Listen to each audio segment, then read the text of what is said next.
This is Solve It for Kids.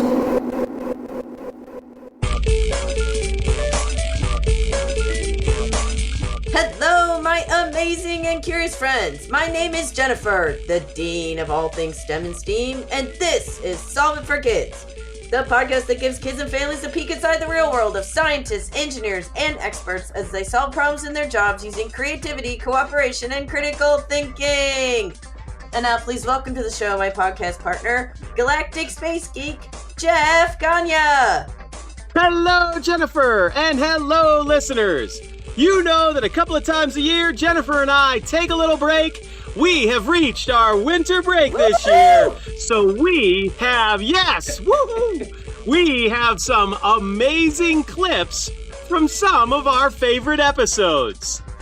That's right, Jeff. So what clips are we going to listen to today? The best of amazing animals.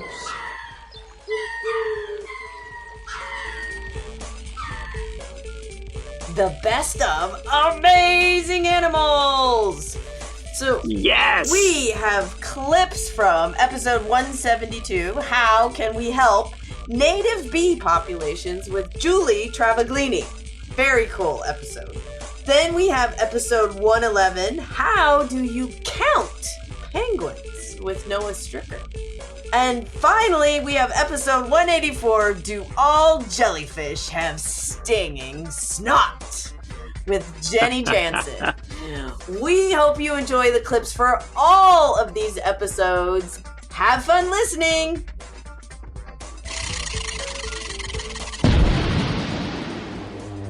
How do you protect native bees?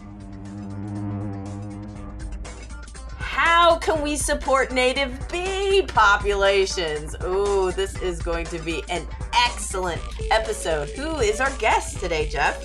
Our guest today is the wonderful Julie Travaglini. She is currently the Senior Director of Education and Curriculum for the Allegheny Land Trust and a bee lover. Welcome to the show, Julie. Thanks so much for having me. Bee expert is generous. Bee lover. Oh, there you go. Okay. Bee enthusiast. I like it. Yeah, but that's what we're going to talk about today. And I think this is so intriguing and exciting to learn about, one of nature's important creatures. So I have to ask, did you always love bees ever since you were a kid?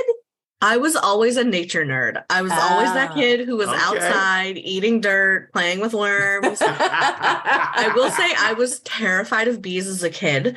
It took me until I was older. I would run from bees when I was younger. Most of us didn't we? I mean, as a kid. Yeah, I would see a bee that. and just scream and run. It was crazy, but now they're some of my favorite creatures. So it's funny how the tides turn a bit, but always a nature nerd, always into playing outside. I was always messy as a kid.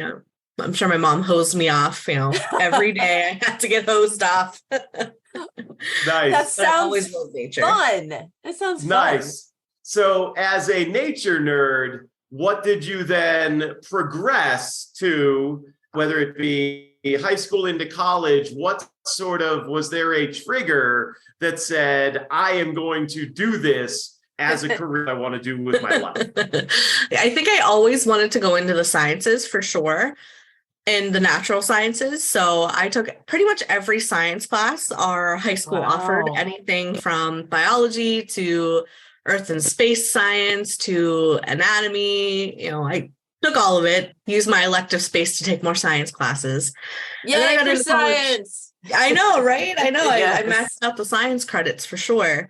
And then I went into college and I knew I wanted to do the sciences as well. I actually started off as a conservation science major, so conserving resources in the natural world. But I found that there was a lot of economics and a lot of non-sciencey work that went into it. Yeah. I really missed that science aspect. So I switched to biology, and I did biology with a focus in the natural sciences, environmental science. So that was kind of how I got into that.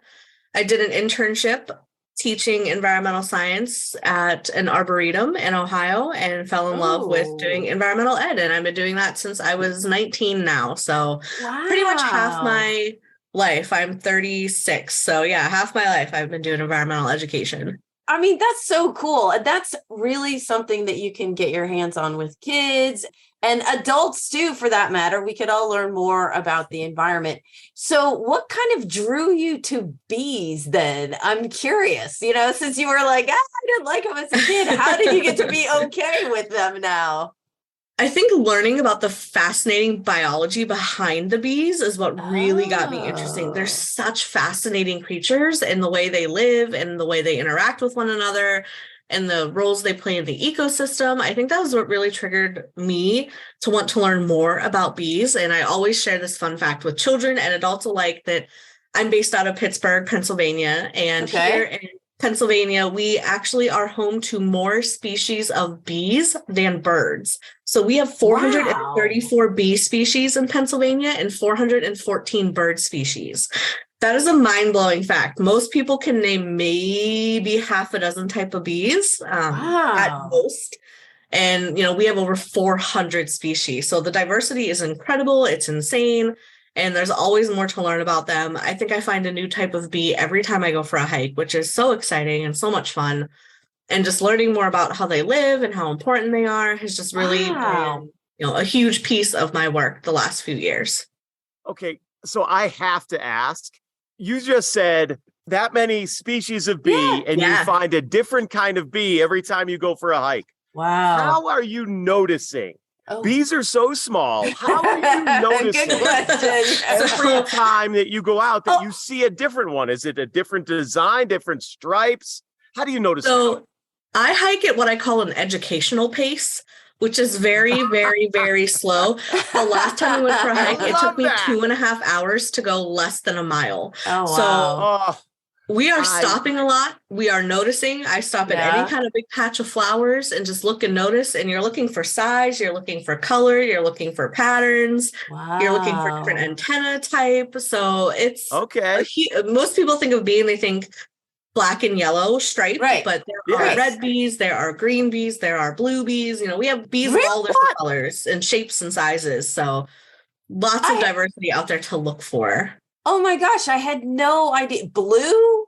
Yeah. Red bees? Oh my gosh, now I'm going to have to go look these up. Now, are those only found in your area? I assume that there are certain bees in certain places of the country. Sure, but bees are pretty widespread. So the bees we have here in Pennsylvania are going to be fairly typical of most of the Northeast. Most of the Northeast has pretty tremendous bee diversity.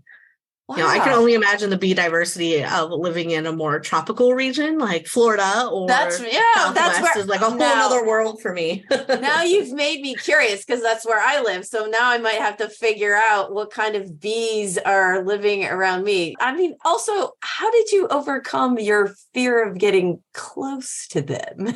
Because I still have that a little bit. I think learning that most bees don't sting really helped. Really? Oh, yes. Okay, that's a great place to start. Yeah. Male bees are not stingers. The stinger is actually a modified ovipositor of a bee. So only the females have them. So any male bee is completely unable to sting, has no ability to sting whatsoever. So there you are eliminating half the bees right there that can possibly sting you. I didn't know that. So that was a really great...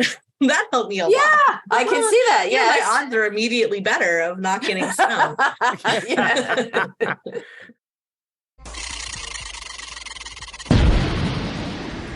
How do you count penguins? How do you count penguins? I don't know exactly what he does, but this job I want to have. Who is our guest today, Jeff? Our guest today is the very cool Noah Stricker, and he is a writer, photographer, and self-professed birdman who is based in Oregon, who has also had the biggest year in the world. Oh, welcome to the show, Noah. Hey, thank you. It's fun to be here. Oh, well, I am so excited because we're going to talk about one of my favorite animals in the whole wide world, penguins. Yay! So we like to start out, though, instead of starting with the penguins, but have you, like, how did you get where you are now? Were you that kid who loved birds and studied them? Or did you just decide later on in life, hey, I just want to, go look for some birds? Oh, well, when I was in 5th grade in elementary school, my teacher put a bird feeder on our classroom window. So I was, I don't know, like 12 years old, more or less. And she would stop class every time a new bird showed up outside, and we'd all try to identify it. And we had a little backyard birds poster on the wall next to the window. And we had evening grosbeaks and purple finches and American goldfinches and black-capped chickadees coming right up. And I just thought it was super cool. Yeah. So, yeah, I got hooked, and things have kind of escalated from there. What a great way to start that story, with the fact that your teacher would stop class every time there was a new bird there. That's awesome. As a student, you must have loved that. I thought it was really neat. It was a clear plastic bird feeder with a suction cup, so it could go right on the outside of the window, and you could stand inside with your nose about 2 inches away because the birds. So you didn't need like binoculars or anything fancy. They would just come right up. Oh, that's so brilliant. Fun. That's so fun. So do you you started naming some, but do you have a favorite bird that your classroom, like maybe one that came back all the time or something like that? Well, that spring, I remember we had a birdhouse building project on our school just outside of town. So we had some open areas, and we really wanted to get a western bluebird to nest in one of the birdhouses. Okay. We didn't do it at school. We had swallows and wrens and some other birds. But I went home and I told my dad, we have to build some birdhouses. And he was kind of, okay, other son project. And we got bluebirds nesting in our yard. So for the rest of the school year, I just lorded that all over my class that we had bluebirds at home. That's awesome. That's excellent. And it sounds just like a 12-year-old kid. Yes. So from there, obviously you're still in elementary school. Was this a life? Obviously you can't just middle school and high school. Okay, I want to learn about birds in every class. You can't just jump to that. What took you from there? Yeah, then I really got into it on my own, trying to identify the birds in our own backyard. And then finally started meeting some local bird watchers in Eugene. Oh, okay. Many birders are older, of retirement age, and they would love to find this kid who was interested. So they took me wing, so to speak, and took me on field trips and took me to their bird club meetings once a month. And that's how I really got into the community of birders.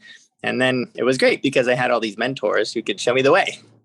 Yeah. And that makes it so much fun, because when you find something, then you have someone who's excited about what you are, the same thing you are, to share it with, instead of them like, oh, great, you saw a bird, right? Like, no, you want, oh, awesome, you saw this bird that's so hard to find, right? Yeah. Some of the other kids in my class were not quite as interested in birds as I was, but it was pretty cool, the people who totally were. And so, after school, I'd take off and go down to the local sewage ponds and look for ducks. And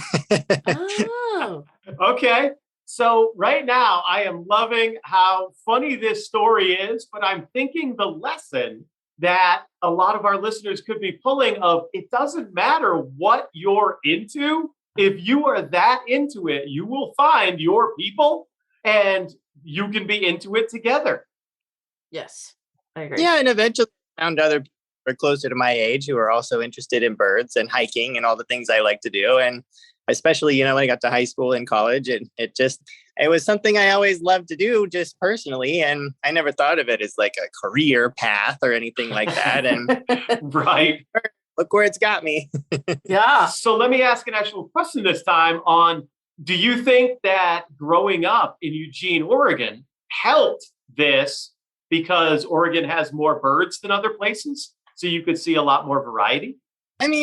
Yeah, Oregon is a good place for birding. It has the 6th highest bird list of any of the 50 states. So it's a pretty diverse state. Okay. But there are birds no matter where you are in the whole entire world. Hundreds of miles from land in the middle of the ocean that live there. There are birds that fly over the top of Mount Everest. There are birds even in Antarctica, which I'm sure we'll get to in a second. Yeah. It doesn't really matter who you are or where you're from. I think that's one of the coolest things about getting into birds is that really anyone can become fascinated by them. Oh, absolutely. So yes, that was a great segue. I was going to say, how did you get from fifth grade birder to going to Antarctica and studying or working with penguins and counting them or whatever you did down there? Tell us about that. Well, I started to do biology internships around high school and volunteering for wildlife refuges and learning how to mist net and ban birds on scientific projects and helping out graduate scientists who are working on this stuff. And so by the time I got to college, I had some experience under my belt. And when I graduated undergraduate with my degree in wildlife science, the first job I got right out of college was to fly to Antarctica on a U.S. Air Force cargo jet, land on the ice runway at McMurdo Station, get put on a helicopter with 2 other researchers, and get dropped off at a remote field camp 70 miles away next to a colony of 300,000 penguins where we were tents on ice and 20 below zero for the next 2.5 months with no shower, no fresh food, just studying penguins all day for the entire summer. Oh my gosh. I mean, cool and also a little horrifying, as in like being on the cold for that. I don't know that I could be that cold for that long. 300,000 penguins? Yeah, plus or minus. I mean, they are sort of hard to count sometimes. Do all jellyfish have stinging snot? Do all jellyfish have stinging snot? Now that is a really, really interesting question that probably most people would not even think to ask. Who is our guest today, Jeff? Luckily, we have the guest that has answers to the questions we're gonna ask. She is the wonderful Jenny Jansen. She is assistant curator at the National Aquarium. She is also president and co-founder of Maya's, Minorities in Aquarium and Zoo Science. Welcome to the show, Jenny. Thank you so much. It's good to meet both of you. Yeah, we are thrilled to have you. And yes, we get to talk about aquariums and oceans, which, as Jeff said, is like my favorite part. Love space too, but love oceans. Excellent. So I love to start out with, did you always, as a kid, love the ocean and the ocean creatures? You know, I was fortunate to have access to the ocean, but honestly, my fascination started with sharks. And it was more sharks on TV. It wasn't going to the ocean on summer vacation or, you know, even being, you know, near the water or near a river. But seeing shark programs on TV as a kid, I was like, oh my gosh, they're fascinating. And they kind of gave me goosebumps when I would watch them. And National Aquarium was actually our local aquarium. And so I would visit the National Aquarium. You know, we were fortunate enough to have a membership. Yeah. And I would always go sit down in front of the shark tank where it was kind of dark and they would swim by. I love that. I would get as close to the windows as I can and hope that their faces went right by me. And I would look until it kind of gave me the willies. Yeah. It was so much fun. They were just so cool. And you would look at them and look at their muscles. And it's like, they're so sleek and just like perfect and beautiful and just they swim with almost no energy, right? No motion. It's incredible. Yeah. Yes. How did you meander from sharks to jellyfish? Yeah. So after much schooling, but then I actually started working in an aquarium, got to work with sharks. Wow. My dream of swimming with sharks every day for pay. As an employee. Congratulations. Eventually, yes, I was working at the Georgia Aquarium and I had the privilege of working on being one of the senior aquarists. And aquarists are people who take care of aquariums and the animals within them and all of the plumbing and the life support and the feeding and everything to do with their care. I was one of the senior aquarists on their whale shark exhibit. And after several years working there, so much to talk about. But eventually there opened up another senior aquarist position in another area of the aquarium. And so just to broaden my knowledge, because now I've been working with sharks for like 10 years. Wow. I was like, let's switch into another area, at least get a change of scenery, work with some slightly smaller exhibits. Just small. Yeah, slightly smaller. Smaller than the whale sharks. Yeah. Instead of buffer editions of 50 and 100-pound bags of bicarb. Instead, exactly. We can actually, measure things out myself and, not so many cooks in the kitchen, but switch to another gallery and was gifted the world's largest jelly kreisel. And a kreisel is the term for a jelly holding tank, or it could be a plankton holding tank. Okay. It is designed with rounded walls so that things that live in the mid-water that don't swim so much, but more drift around in the mid-water, don't land on the bottom. So they're round so that you keep things up in the water column.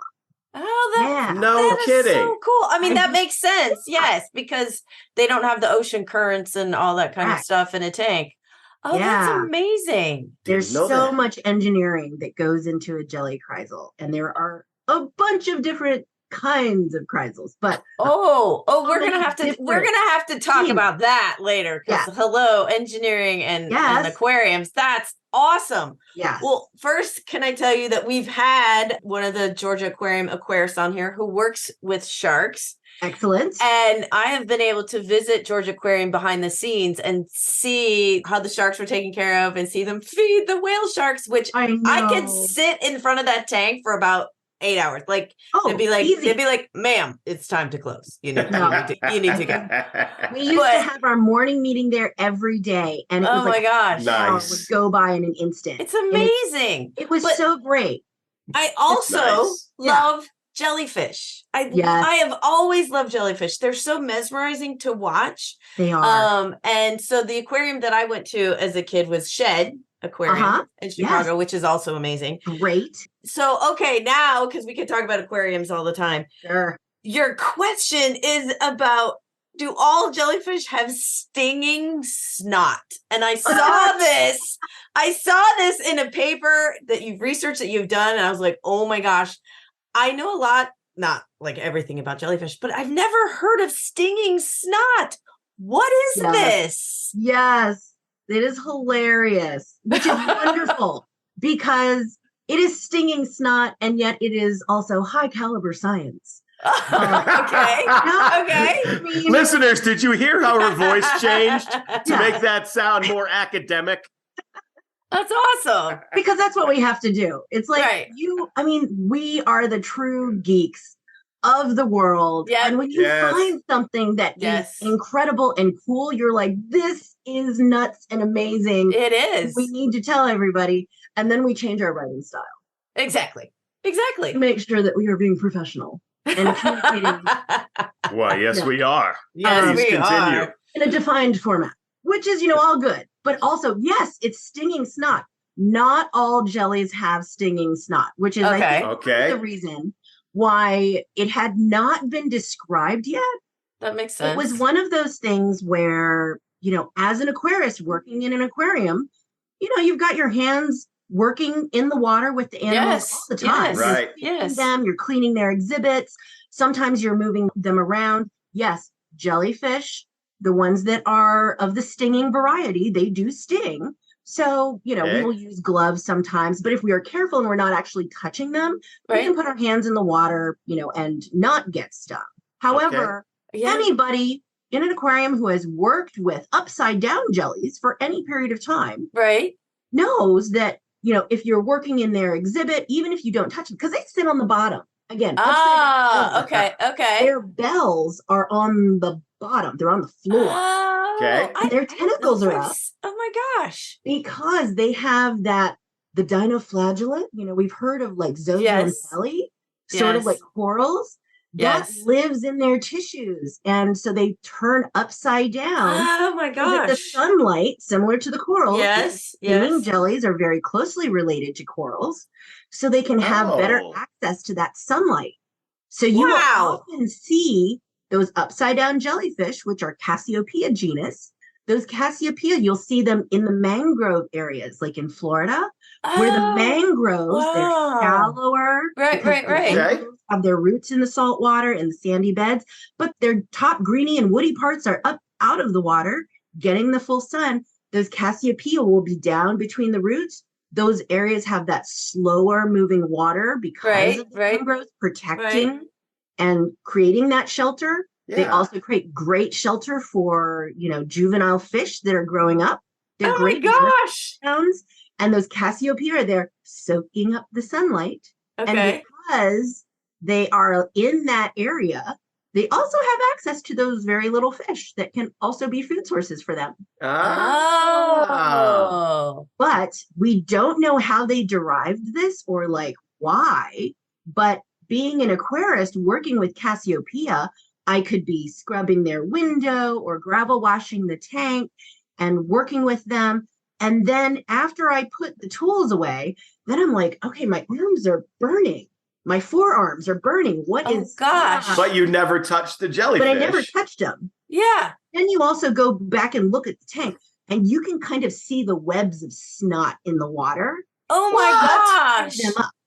Because as you work around them and kind of stir them up, disturb it, they start exuding the snot. And, I always kind of look at it like, I'm sorry, I woke you up. What a best of episode to start this break.